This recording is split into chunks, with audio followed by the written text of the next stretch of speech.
So, I just watched Snake Eyes G.I. Joe Origins, and as a prequel, one I've been in prepping to cover for a while now, it at least met my expectations. I expected it to be bad, and it was. I mean, it may not have been my least favorite film to see released in 2021, but it's definitely on the list, I would say. Hey, I mean, hey, since before I get into my initial thoughts, as well as my review, which I have a script ready to go. Thankfully, it's like ran to right while watching this. I might as well tell you what I thought about the other G.I. Joe movies.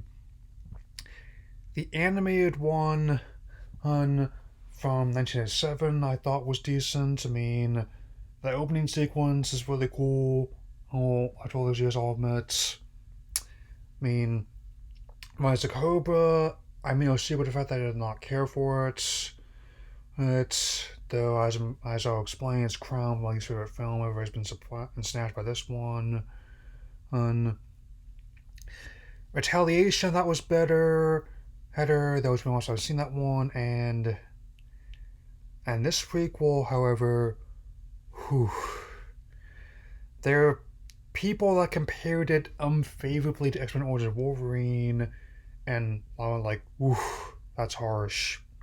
Warranted, to be sure, but still harsh. I mean, all the faults of Wolverine Origins, as well as Rise of Cobra, I mean, many would describe those movies, but not to those reviews, but boring is definitely not one of them.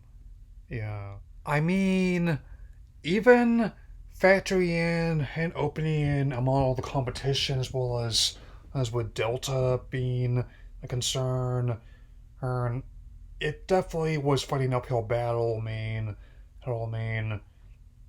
I should have been an easy mark for this by all means. Like a standalone ninja movie, as well as the fact that Snake Eyes probably being my many years favorite G.I. Joe character, but this film definitely wasted a lot of potential. I mean, even though Larry Hama definitely gave the green light for all the liberties we're taking, given how the movie turned out, I don't think it took.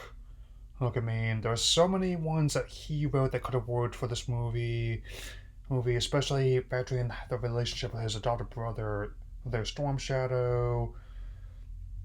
I mean, it's just a complete mess of a film, and it's not even an entertaining mess as like the Transformers movies were. Or I mean, like how I mentioned before my looks at those movies over the years. I mean, Bumblebee notwithstanding, they may have been hot garbage, but they were hot garbage I was at least intimate with. I mean, like I said a moment ago, I can use a lot of words to describe those movies, but boring's not among them.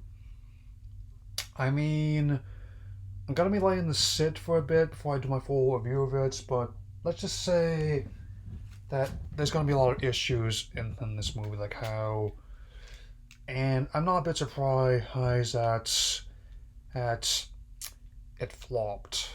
I mean, I openly admitted that even someone who was there for the opening of both Black Widow and Space Jam: New Legacy, when venues started reopening my area,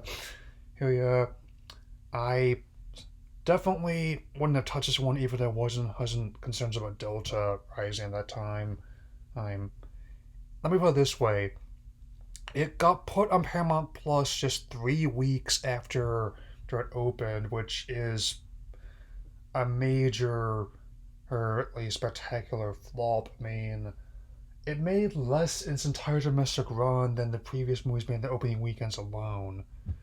Um, which is pretty abysmal, mostly the least, and didn't do too hot on RT, Metacritic, or IMDb either. I mean, but apparently, I guess what happens when you get the guy who directed the infamous R.I.P.D. to make a G.I. Joe prequel. I mean, so many people that were really talented martial artist in the movie, like Ika Uwais, he's Andrew Koji, he and and and I can Henry Golding definitely tried his best, but I just don't think he's right for this role. I'm not saying it's total stretch for someone like him to play a ninja, but I think he was out of his depth for a movie of this kind. Because it's a shame because there was as a movie that came out last year that took a relatively own, own lead and made him a hit martial arts fantasy epic. It was called Shang-Chi.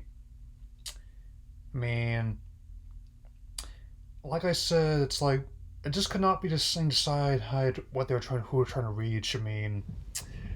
My every preview I saw for this, I could not keep asking myself the same question: Who is this for?